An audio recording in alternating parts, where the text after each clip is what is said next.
yang bisa ke Olimpiade mentas sampai ke internasional itu sebenarnya seperti mencari jarum di antara serakan ini ya, jerami gitu ya. Kami juga melakukan hal tersebut. Jadi berserata. Jadi ketika mereka masuk kelas 10, kemudian kami membuka pendaftaran, kemudian kita akan seleksi anaknya, dan seleksinya itu tidak satu kali. Jadi dari seleksi pertama, yang lolos seleksi pertama masuk ke tahap kedua, kemudian mereka diseleksi lagi sampai tahap ketiga, sampai akhirnya ada anak yang terseleksi untuk bisa mengikuti Olimpiade di tingkat kota. Sekarang namanya kompetensi sains nasional. Nah, bagaimana proses pembinaannya? Ya tentunya kami dari guru-guru yang berkaitan mata pelajarannya, ini akan memberikan suatu pembelajaran pengayaan buat mereka gitu ya. Kemudian apa-apa saja kurikulumnya seperti apa yang harus mereka pelajari, kita berikan suatu gambaran terhadap mereka. Bagi yang tertarik, insya Allah mereka akan lanjut. Tapi bagi yang tidak tertarik, mereka akan gugur di tengah jalan biasanya. Nah, pembinaan itu memang cukup ketat, jadi kami melihat kedisiplinan mereka juga, bagaimana menalar mereka, bagaimana mereka mengerjakan kasus-kasus atau soal-soal yang diberikan. Nah, itu akan kami lihat juga selain dari tes yang dilakukan gitu. Masya Allah. Jadi Bu, ini nanti kita mau bincang-bincang lagi banyak-banyak lagi tentang yang lainnya nih, biar lebih banyak yang tahu nih tentang MAN IC tersebut ya. Dan pemirsa Jejak Islam dimanapun berada ya, menarik sekali ya perbincangan dengan Ibu Feni. Jadi banyak tahu nih kita tentang MAN IC. Untuk itu tetap bersama kami di Jejak Islam.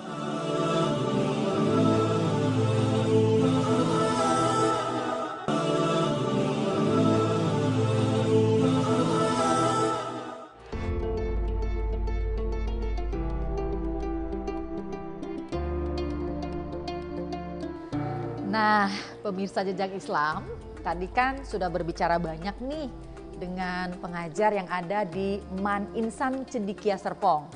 Nah, saya ingin lebih banyak tahu juga ya tentang sejarah dan lain sebagainya tentang MAN Insan Cendekia Serpong ini bersama kepala sekolahnya.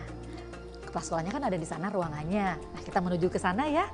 Yuk ikuti perjalanan saya menuju ke tempat kepala sekolahnya MAN Insan Cendekia. Assalamualaikum. Waalaikumsalam warahmatullahi wabarakatuh. Alhamdulillah bisa ketemu langsung nih dengan kepala sekolah dari MAN Insan Cendekia Serpong.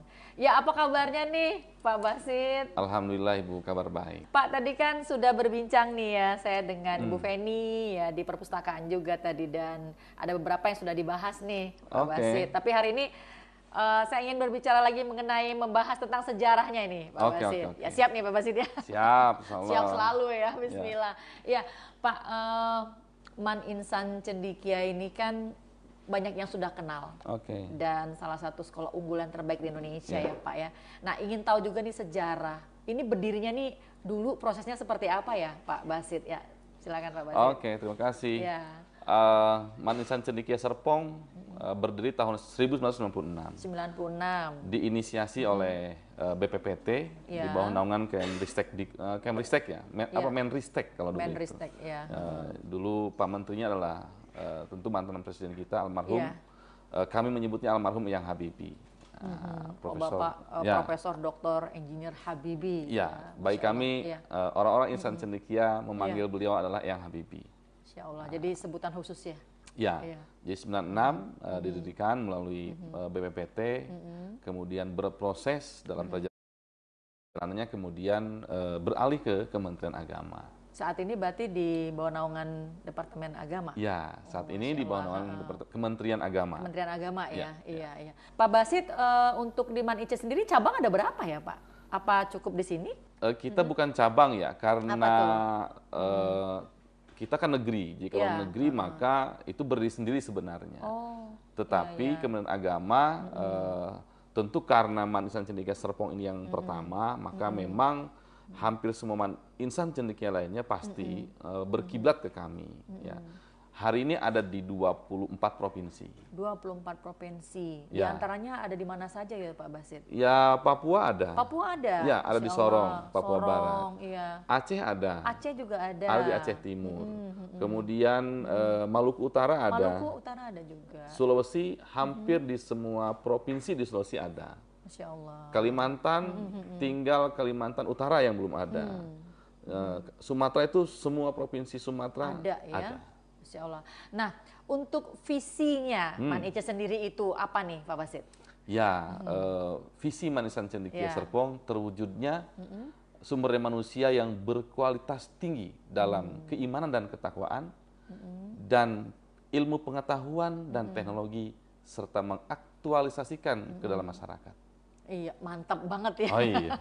Tadi aja begitu masuk nih, masuk di sekolah udah ada motonya terpampang di apa tuh di gerbang. Ya. Ya, tadi motonya bagus banget itu. Kampus Prestasi. berprestasi, mandiri dan Islami. Dan itu selalu langsung ngelihatnya dan tertanam ya, Pak Basit ya. Ya, Pak Basit kan Man Ica ini juga kan banyak sekali prestasi yang udah diraih juga ya. Prestasinya banyak sekali. Nah, ini bagaimana ya cara anak-anak di sini dilatih, dididik gitu Pak. Dan apa sih yang membedakan Man Ica ini dengan yang lain? Ya, Man Insan Cendekia punya kultur, terutama kultur akademik yang sudah sangat kuat dalam proses kegiatan belajar mengajar. Sehingga ketika siswa masuk ke Man Insan Cendekia, maka mereka memang langsung berproses, langsung beradaptasi terhadap kultur yang memang sudah kami bangun dari tahun 1996. Sehingga melahirkan kalau ya sekarang ketika kita tahu bahwa kami menjadi sekolah terbaik di Indonesia ya karena memang kultur yang dimiliki sudah sangat kuat. Nah, apa yang membedakan dengan madrasah lain? Yang pasti memang kami pasti berbeda. Satu, kami boarding full, artinya semua siswa harus tinggal di asrama. Yang kedua, kami menerima siswa dibatasi setiap tahun. Artinya, jadi nggak gampang loh masuk sini. Ya begitulah. Ya. Karena memang dengan jumlah siswa yang dibatasi, pasti akhirnya orang berkompetisi agar bisa masuk ke Man Insan Cendekia. Dan yang ketiga sistem ya, kultur yang terbangun itu memang karena sistem yang kuat. Dari dulu sistem itu dijalankan oleh kami dan menjadi kultur pada akhirnya. Ya, tentunya kan prestasi itu juga pasti didukung dengan fasilitas nih, Pak Basit ya. Saya lihat juga nih fasilitasnya lengkap sekali nih. Tapi bisa diceritakan dengan pemirsa Jejak Islam ya Pak Basit, fasilitas apa aja sih yang ada di Man Insan Cendekia Serpong? Sarana prasarana sebuah madrasah atau fasilitas kita sebut, kalau memang ingin agar output dan outcome siswanya memenuhi target yang diharapkan, maka memang harus lengkap tentunya. Di Man Insan Cendekia karena boarding school, maka utama pasti asrama. Asrama dengan fasilitas asrama yang kamarnya diisi hanya oleh 4 siswa setiap kamar dan kamar mandi ada di dalam. Dan itu di semua kamar siswa kami. Kemudian tentu setelah asrama adalah gedung pendidikan. Gedung pendidikan adalah di mana tempat anak-anak kami beraktivitas dalam kegiatan belajar mengajar. Yang berikutnya ada masjid tentu, karena kita boarding school, karena kita sekolah berbasis agama Islam, maka tentu masjid menjadi sarana utama. Karena di sanalah tentu anak kami mengeksplor diri dalam kegiatan-kegiatan keislaman. Kemudian kita punya gedung laboratorium sains dan olimpiade. Nah, ini yang tentu yang menjadi juga memang target kami di Man Insan Cendekia, sehingga kami punya fasilitas itu. Tentu juga kita punya perpustakaan madrasah yang insya Allah sangat representatif lah untuk ukuran madrasah maupun juga sekolah. Kemudian kita punya fasilitas olahraga. Kita ada namanya gedung untuk belajar di malam hari. Kita namanya punya gedung pusat belajar siswa. Kita menyebutnya gedung CSA. Jadi di sana setiap malam hari anak belajar mandiri, kita punya tempat khusus. Ada kantin, tempat aktivitas makan anak-anak sehari-hari. Kemudian juga ada gedung-gedung lainnya yang merupakan penunjang utama dalam sebuah boarding school, termasuk di dalamnya adalah sarana olahraga. Iya. Nah, ini Pak Basit ada juga nih yang menitipkan pertanyaan nih kepada saya. Kayaknya kan sekolah ini kan juga banyak nih orang tua ya yang berniat nih pengen dong anak saya masuk ke MAN IC gitu loh gitu ya. Nah ini bagaimana cara proses masuk ke MAN Insan Cendekia ini? Ya, setiap tahun kita pasti melaksanakan proses penerimaan siswa baru. Dimulai di bulan Januari, kemudian nanti seleksinya di sekitar akhir Februari.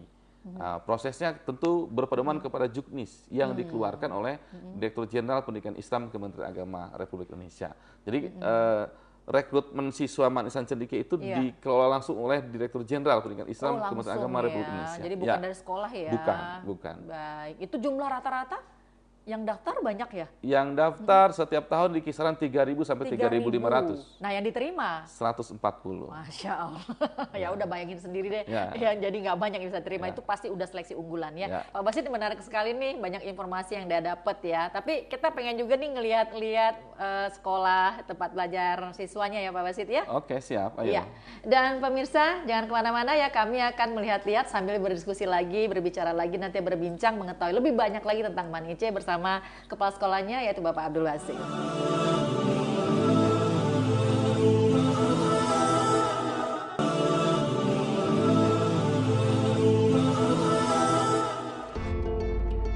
MAN Insan Cendekia Serpong menerapkan prinsip pencapaian tertinggi dan mendalam dan terpenting pada keseimbangan antara penguasaan ilmu pengetahuan dan teknologi dengan iman dan takwa. Wah, ini kita sudah berada di gedung apa ini, Pak Basit? Ini gedung pendidikan, Bu. Gedung pendidikan ya. Ya, tempat anak kita melaksanakan kegiatan belajar mengajar dan tentu tadi melahirkan anak-anak yang berprestasi ya inilah gedung pendidikan. Ini tempatnya ya. Wah, ini Masya Allah nih Pak Basit, ini tulisan asli ya ini dari Bapak B.J. Habibie. Ya, ketika beliau berkunjung ke sini, inilah tulisan asli Eyang Habibie. Dan ini kan pesan buat kami, keluarga besar MAN Insan Cendekia. Masya Allah. Iya, baik Pak Basit. Tadi ada lagi yang mau saya tanya nih, ya tentang sekolah MAN Insan Cendekia ini.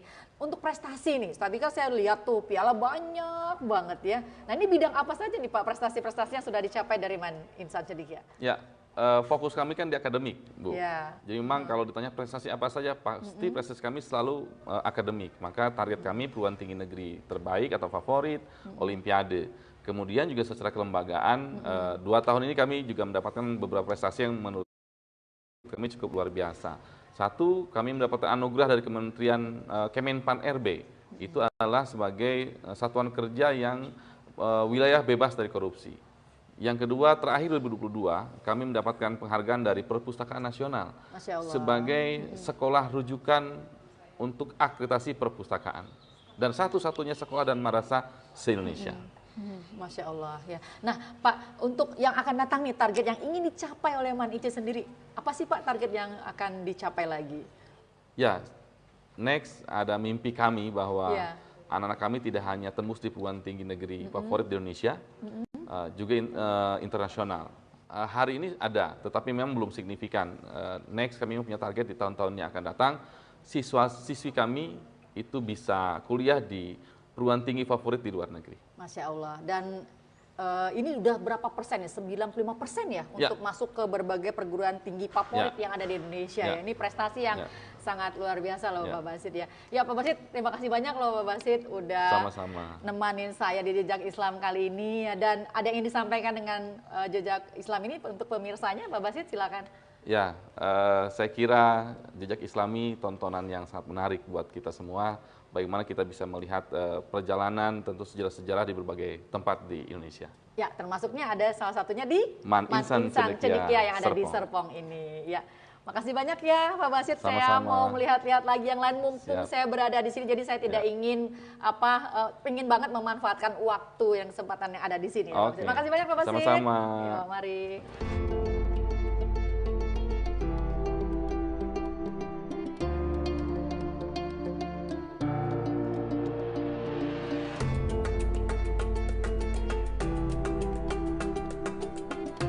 Ya, Masya Allah pemirsa, tadi kita sudah melihat langsung ya, sudah mengikuti perjalanan kita di Jejak Islam kali ini, melihat langsung MAN Insan Cendekia yang ada di Serpong. Jadi wajar kalau sekolah ini menjadi sekolah unggulan, ya, sekolah yang menjadikan contoh terbaik untuk di Indonesia, di mana kita bisa melihat tadi pembelajarannya yang menguasai ilmu pengetahuan dan teknologi, ya, dan bibit-bibit unggul yang ada karena mereka juga menanamkan yang dalam bagaimana keimanan dan ketakwaannya kepada Allah Subhanahu wa taala. Saya ingin mengutip tulisan dari Bapak B.J. Habibie bahwa ketentraman dan kesejahteraan suatu bangsa itu akan bisa dicapai sepanjang masa dengan adanya sumber daya manusia yang unggul dan terbaik, dan pasti menguasai ilmu pengetahuan dan teknologi dan menanamkan keimanan dan ketakwaan yang tinggi. Profesor Dr. Engineer B.J. Habibie, Masya Allah. Saya Mugi Zainal beserta semua kru yang bertugas undur diri. Mohon maaf apabila ada hal-hal yang kurang berkenan di hati. Wassalamualaikum warahmatullahi wabarakatuh.